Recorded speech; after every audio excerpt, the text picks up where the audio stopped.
Hello, in this lab report, I will be discussing the properties and analysis of constant motion. The purpose of this study was to observe the motion of an object that is moving at a constant speed without changing direction. The motion of the object will be recorded as a video and inputted into the program tracker. Then its movement in the x direction will be compared to its predicted motion using a computational model. The object that was chosen for this project was a metal water bottle with a cylindrical shape, and it was rolled across an even, flat surface. This is the video that displays the motion of the water bottle. Then, the motion of the water bottle will be analyzed frame by frame in the program tracker. The axes that are used in tracker determine which direction in which the object is moving. For this experiment, the positive x direction points to the right and the positive y direction points upwards. This means that as the water bottle rolls to the left in the video, it is moving in the negative x direction.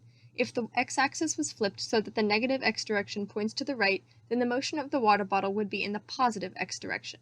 Several other possible orientations are pictured on this slide. Tracker will propagate a motion graph and table showing the position of the water bottle at each interval in time. To describe the predicted motion, we need to address Newton's second law of motion, or the momentum principle.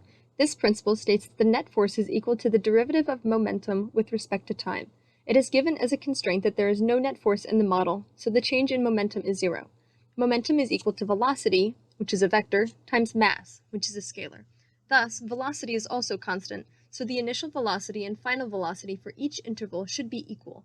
In other words, the velocity should be the same throughout the entirety of the time that the motion is analyzed.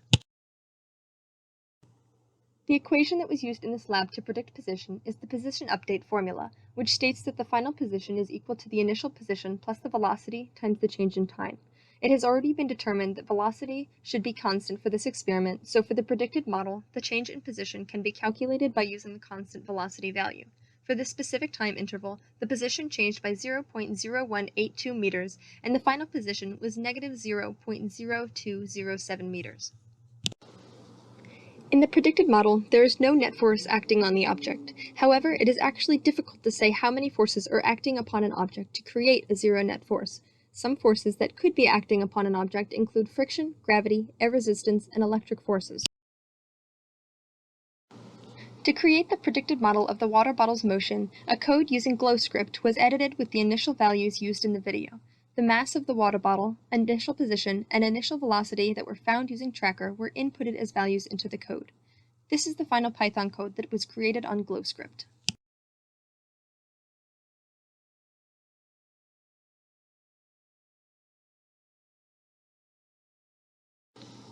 As the program runs, you can see that the motion of the ball in the model moves similarly to the motion of the water bottle in the video.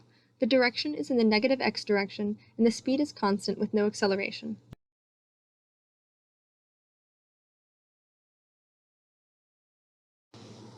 The predicted model was constructed using the initial velocity that was observed in the tracker video. In the position graph, you can see that the predicted motion is consistently farther than that of the actual motion. This is likely caused by the effect of friction. As the water bottle rolls along the floor, the interaction between the two surfaces causes a slight force in the direction opposing the motion of the object. Because of this, the net force may not actually be equal to zero in the observed motion. Newton's first law of motion states that an object that is not acted upon by a net force will continue moving at the same velocity without a change in speed or direction. The slowing velocity would be a result of the net force caused by friction.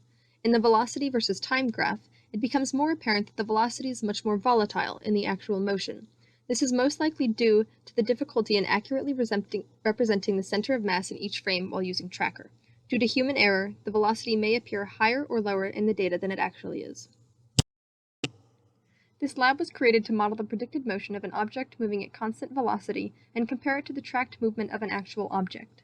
This lab was successful, as the relationship between position and constant velocity can be clearly identified from the presented data.